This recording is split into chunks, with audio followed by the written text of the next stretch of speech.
I shall raise up the dead and they will walk the earth. And the dead shall outnumber the living. We're talking about zombies in Dungeons & Dragons 5th edition.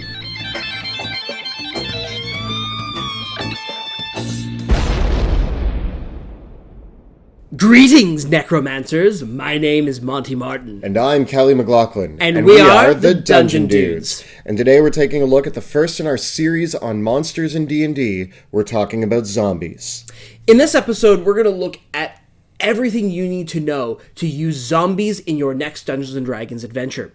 We're going to discuss some role-playing ideas, some combat tactics, brainstorm some adventure ideas, as well as look at some sources of inspiration that you can draw on to make zombies a truly terrifying, horrific, or even comedic experience at your next game session. So, let's dig up some graves and use some dark magic. So let's get into the rotting meat of zombies. Well, in the worlds of Dungeons & Dragons, zombies are the corpses of the dead who have been animated through necromantic magic and rituals. They might have been risen up by an evil wizard or a lich or from magics leaking out from another realm, such as the Shadowfell, or maybe even risen up by a demon lord like Orcus.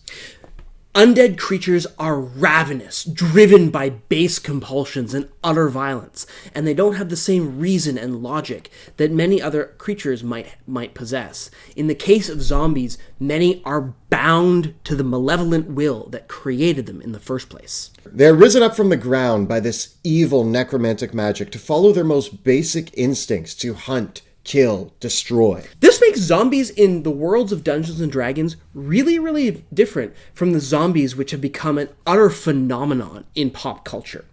Because in the worlds of Dungeons & Dragons, zombies don't necessarily consume the flesh of the dead. They don't possess a pathogen or some sort of curse that allows them to pass on their affliction like we see in most pop culture renditions of zombies. Zombies are basically the henchmen to an evil wizard. They follow out their orders, they are used almost as servants sometimes, and they're there to just seek out and destroy. That's not to say that there's not amazing creative ways that you can use zombies or draw inspiration from a zombie apocalypse literature in creating a Dungeons & Dragons adventure. It's just to say that the mechanics of the zombie that are presented in the monster manual don't bear those out in the gameplay themselves. Instead, if you're really interested and inspired by zombie apocalypse scenarios or pathogenic zombies, you'll really want to look at creatures like the Spawn of Cuss from Volo's Guide to Monsters, or even Ghoul. There's so many different sources of inspiration for The Walking Dead itself, right? Like this notion of the dead rising up out of their graves to consume or slay the living is an ancient one. And there's so many sources of inspiration that we can get for our campaigns. So let's talk about sources of inspiration for zombies. What's really interesting here is that a lot of the early renditions of zombies, such as George A. Romero's Night of the Living Dead, which is one of the pinnacle moments in creating pop culture zombies, but they weren't actually called zombies within that movie. They instead used the term ghouls more often than that. The term zombie actually comes to us from Haitian folklore, where it's often associated, although not formally, with practices of voodoo and forms of mind control, creating a undead but mindless servitor bound to the will of a powerful shaman or spellcaster. So this really creates the association that's much stronger in D&D as opposed to the Romero films and the modern zombie apocalypse genre, where zombies aren't really the product of dark magic. Zombies have been part of our pop culture and science fiction and mythology for thousands of years. You can find examples of the dead coming up to consume the earth in major religious texts all over the world. But things really start to take shape more recently with things like the Romero films, but also even going to like Mary Shelley's Frankenstein is really where we get this idea of zombies being reanimated through science, which has a really interesting implication, I think, for D&D, because wizards are often associated with science as well. And that creates, I think, a really cool way of role-playing the necromancer behind the creation of zombies. The necromancer being the mad scientist, and Frankenstein's monster being brought to life using science or magic and having its basic instincts. If you look at Frankenstein's monster, it's not the most intelligent creature, but it kind of holds on to its basic desires and instincts. It's quick to anger. And that all kind of comes out and helps illustrate what we know about zombies. There's kind of this primal violence. It's like all the upper cerebral functions of the zombie don't work anymore, and it's just that base violent desire. Another really great example of the zombie creating scientist is in H.P. Lovecraft with Reanimator. The mad scientist Herbert West, who tried several times to raise the dead and bring them back to unlife. And sometimes he succeeded, sometimes he did not, but he really kind of captures that mad scientist raising the dead. The force creating and manipulating the zombies in a Dungeons & Dragons story in particular is often as important and as interesting as the zombies themselves. And I think what pop culture has taught us is that there's so many ways to make a zombie. Yeah. Right? And when you're going to use them in your campaign, thinking about, okay, are the zombies just the product of the animate dead spell? Or is there some other force that's creating them? I like the idea of occasionally if your players are always looking for, well, who raised these zombies? I like the idea of it actually being leaking magic from the Shadowfell or other realms within D&D that can cause the dead to just naturally rise up. And that's one way to say it. If you don't always want to have the necromancer or the lich, that's always a good way to look at it. Yeah. I also want to say this is an important point where, as a dungeon master, you should not limit yourself to the mechanics for creating undead that are described in the monster manual, and especially not the player's handbook. The spells that create undead creatures, like animate dead, create undead, and more, those really are for the players to use. But if you want to create an NPC or a necromancer or a villain that is capable of spontaneously raising the dead, like in the classic "Rise, my minions," you can't do that because Animate Dead has a 1-minute cast time. You shouldn't be limited by that as a dungeon master. You can be creative and create the image of the dead rising up at the summons of the necromancer, because you can use that in your encounter building. Yeah. Right? Fighting a lich in a graveyard is much more exciting if they walk into the empty graveyard, see the lich, and the lich raises his arms and all of the bodies come out of the ground. That's much more interesting as a player playing the game to see that, rather than he spends the next minute trying to raise 4 undead, and you're like, okay, cool, I'll attack him, I guess. Yeah, and the limits that the spells have, like Create Undead and Animate Dead, really are there for the player characters to be able to dabble in necromancy, but you as a DM, you can have your undead army. Your single necromancer can absolutely control thousands of undead because you as a dungeon master don't need to feel limited by those. If you want to use that as an interesting construct for an adventure, that's possible, but I think that that's the thing that trips up a lot of players and dungeon masters. I'm always hesitant of the example of where the player's like, how's this necromancer controlling 10 zombies when they don't have enough spell slots? No. Your necromancer that is an NPC can control as many zombies as you need them to. One really key factor is if we look at those early texts and early versions of zombies, they never use the word zombie. And I think it's actually much cooler to describe the zombie to your players before actually announcing what it is. Let the players decide that it's a zombie. Talk about the shambling corpses rising out with flesh hanging off of their bones, an eye hanging out of a socket, half of a face missing. Describe these things to really get a visual representation in your players' heads, and wait for one of them to say, oh, we're fighting zombies. Then yes, that is what you're fighting, but it's much more interesting to imagine it first. In fact, a very interesting thing that you can play on is, what if the zombies are the recently slain? The signs of rot and decay might not yet hang on them, and instead they have this pallid flesh as all the blood that's still in their body is sinking slowly down into their feet. They might still even be slightly warm. They don't smell yet. And this could be a great way to conceal those undead creatures and really surprise your players when they realize that that person standing there guarding the doorway has this blank expression on their face and their eyes have rolled back in their head as they lurch forward. And of course, that vocalization is such a a key thing, because I think that zombies too, like the monster manual doesn't go really into this, but I love how zombies are often depicted in science fiction, like examples of zombies in games like Half-Life or Dead Space, where the zombie is almost kind of a possession of the human body. So the human underneath is still uttering like the last phrases. They might even be saying things like, "Oh, help me," and oh God, save me," because the person's identity is still in there, but the evil magic is using their body like a puppet. Zombies signify so many things that terrify us, right? It's the inversion of the corpse that is walking, which is super uncanny. Yeah, it's dealing with death, it's dealing with decay, it's dealing with everybody has a small fear of like death and dying. Yeah. And to have, the best part, and it's kind of cliche at this point, but almost every zombie movie uses this. A loved one or a friend dies during the zombie movie, and then they get brought back as a zombie, and you go, "Oh my God, I have to kill this person." And to me, that's a really interesting moment. The other thing I like playing around with when describing zombies is how did they die? Fun ways to describe it. If there was a battlefield and everybody gets raised up, there's going to be zombies like missing a limb because they got their arm chopped off. Or maybe there's still a guy with a jousting pole stuck through his chest wandering around. And I think that's really cool to add that in. How did they die?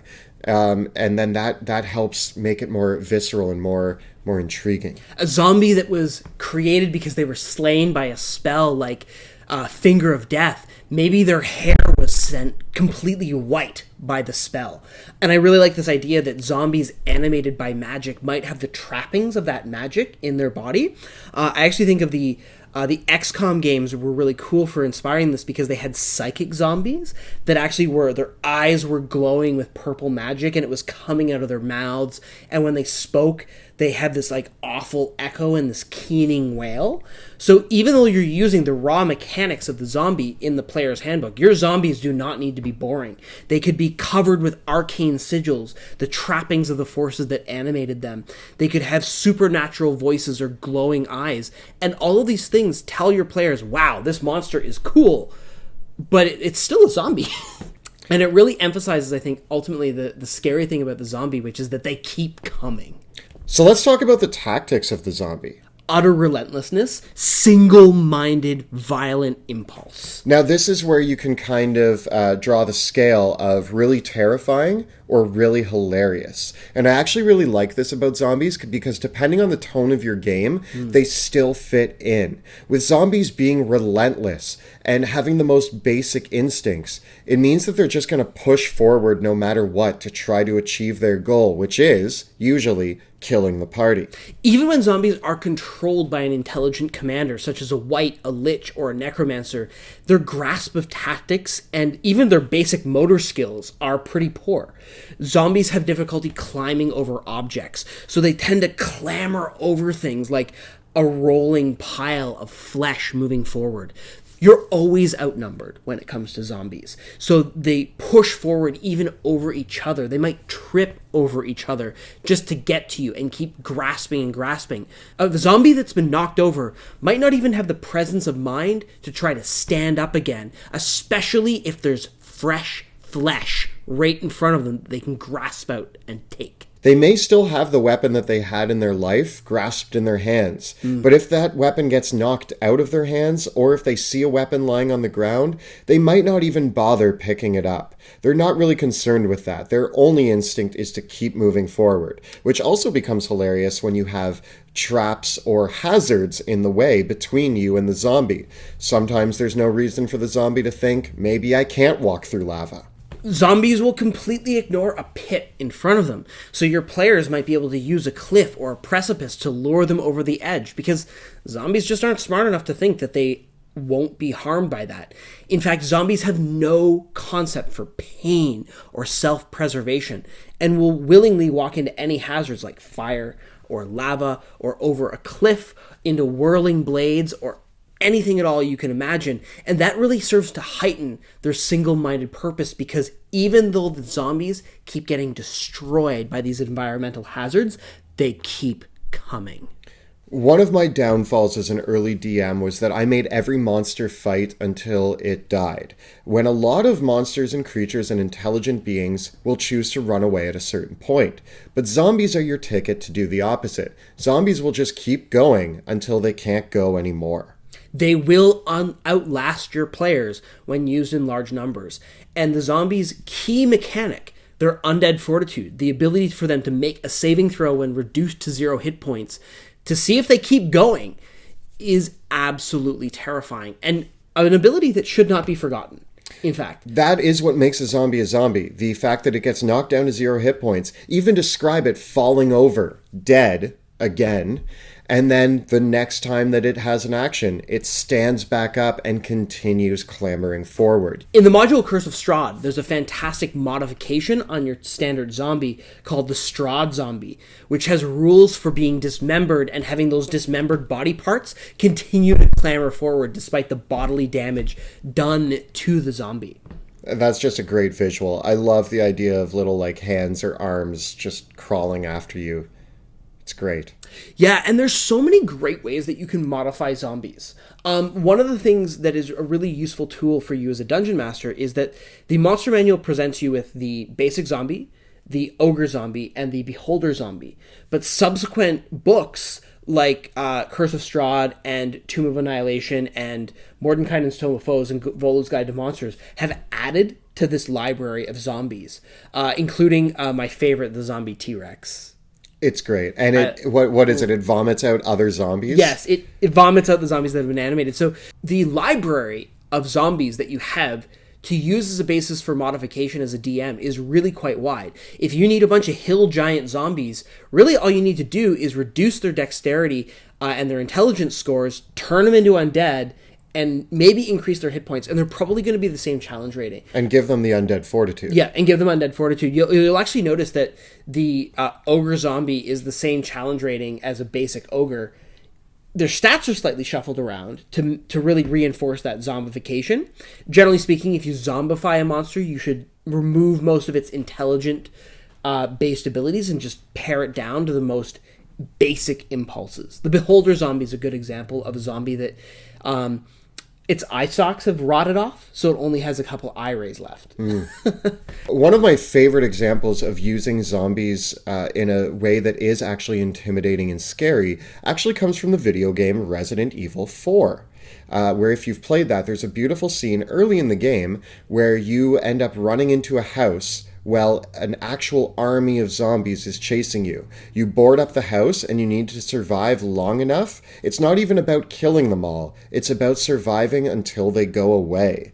And that is, to me, one of the greatest parts in the game. The first time I played it, I didn't know how long I had to survive for. And you had to keep running upstairs, kicking down zombies, trying to crawl in windows or break through things. If you left a wooden door, they would smash through it eventually because they were relentless. Even if they had to crush a couple of zombies up against the door to break through it, they would do it. I think this is what makes zombies so awesome from an encounter design perspective.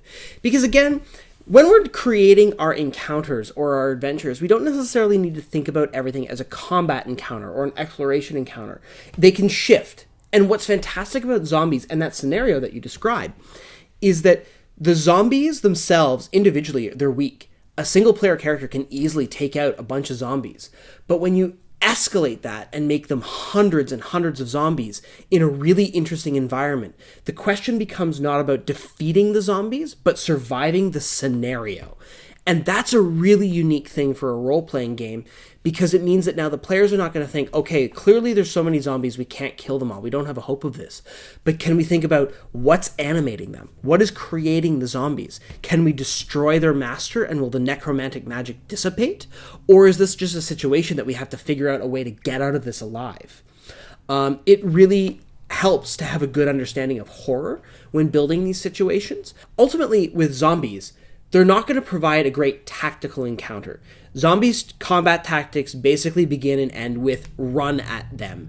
And unless they're being combined with an intelligent foe like a necromancer or a lich that is going to command them to work in an interesting way, using zombies on their own is really more about how the players are going to use the environment to survive that situation. And it's a real invitation for them to get creative and survive the circumstance. So just because we've said in this episode that the zombies are mindless idiots who are just going to run forward into every little bit of danger, doesn't mean that you as a DM can't change things up a little bit. It's a fantastic way to catch your players by surprise. Yeah, and there's lots of zombie inspiration out there that can really help you change and shift the way your zombies work. One of my personal favorites is from the video game The Last of Us, where the zombies are a fungal infection, which is actually based on a real thing that happens to ants, which I think is crazy. But just implementing that into humans and having them be this like chittering monstrosity whose head has exploded with fungus is just another interesting take on the zombies. But also, another thing that they've added in there is that those zombies are fast, which also is seen in movies like 28 Days Later or various other things. If you surprise your party with some suddenly fast running zombies who are charging at you ready to attack and eat you, that can be much scarier than what they thought they were about to encounter. On the other hand, I love the zombies from the Half-Life games, which are more of a parasitic infection, a creature that is latched onto another one. And I love the idea that maybe mind flayers might create zombies like this. I love the idea that intellect devourers could create psychic zombies as well. But also the fact that in the Half-Life games, the head crabs would jump off the zombie after you slew it and still continue attacking. It's this cool like vestige that you still have to defeat afterwards. Half-Life was seminal for me in 1998 playing that, because that was like my first experience of fighting zombies in a video game, and they were so scary. Like the way that they had those giant claws, that the zombie infection actually mutated the host.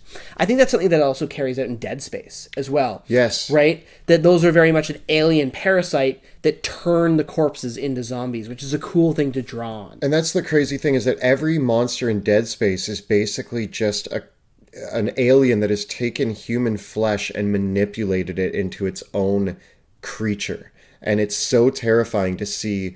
I think it's more terrifying than if they had just presented aliens. Instead, they're presenting what used to be humans, but in a grotesque and deformed sort of way that makes you look at it and go, oh my God, that used to be a person who was on this spaceship, and now they're this. I think we would be remiss not to mention, if you really want a handbook, literally, on the classic zombie, look no further than Max Burks' Zombie Survival Guide in World War Z. I think it's a fantastic textbook of how to create an interesting zombie survival or apocalypse scenario that plays the zombie completely straight, although it is still an infectious type zombie, which I think the trouble with the infectious type zombie is it's integrating a save or die mechanic into a really large number of monsters. So that's why I think my favorite example of the infectious zombie that actually works really, really well in Dungeons & Dragons is the Spawn of Cuss. The Spawn of Cuss is a zombie that is crawling with these giant worms that burrow into your body and climb through your arm, going past your heart until they get to your brain. And then they try to eat your brain, at which point you become a Spawn of Cuss as well. They're one of my favorite creatures that I've ever read, and they're just a different way to represent zombies that's so interesting in the game of D&D. And one of the most memorable ways that I used this in my campaign for the first time was the players encountered a single one of them that was vomiting these worms onto a victim. And just like, it was horking all these worms onto its victim, that then burrowed in and created another Spawn of Cuss. And in the subsequent scene, the paladin got infected by one of the worms, and the only way to survive in that circumstance, because none of them had the skills to extract the worm, the warlock had to blow off the paladin's arm with Eldritch Blast in order to destroy the worm. It was a fantastically grotesque circumstance, and it really like embodied that zombie horror that I love about using zombies. So I highly recommend the Spawn of Cuss as a D&D analog of the infectious zombie, because it really addresses that concern of like, what are you going to do if someone in the party gets infected? And because the rules are spelled out pretty cleanly for the Spawn of Cuss of how the players can at least cure each other, but often in ways that require them to make pretty big sacrifices. I think the biggest thing for me is that zombies in the Dungeons & Dragons 5th edition rulebooks really are a blank slate. The template of the zombie creature is really simple and easy to use, and it's a fantastic opportunity for you as a dungeon master to add what you love and inspires you about zombie movies, fiction, and video games, and create that unique homebrew experience for your players. You don't need to feel limited by what's written in the rulebooks, especially when working with monsters. Come up with those creative solutions and really wow your players with a fantastic and memorable experience. So this has been our look at zombies in Dungeons & Dragons 5th edition. We hope that you feel inspired to bring upon the Walking Dead. Zombies are a pop culture phenomenon, and there are so many sources of inspiration for you to draw on in books, movies, television, and video games. In fact, we don't have time to mention them all, and we apologize if we missed one of your favorites. Tell us about it in the comments below so that others can get inspired from the things that you love too. And if you want to watch Monty and I and our friends play D&D, you can check out our live stream Dungeons of Drakkenheim. The campaign airs every Tuesday night on Twitch TV at 6 p.m. Eastern Time. And of course, any zombie-ridden campaign is going to be rife with elements of horror. And you can check out our video on horror in D&D right up over here. We also have a crash course on the statistics for monsters in D&D 5e right up over here. Please subscribe to our channel so that you never miss an episode. Thank you so much for watching, and we'll see you next time in the dungeon.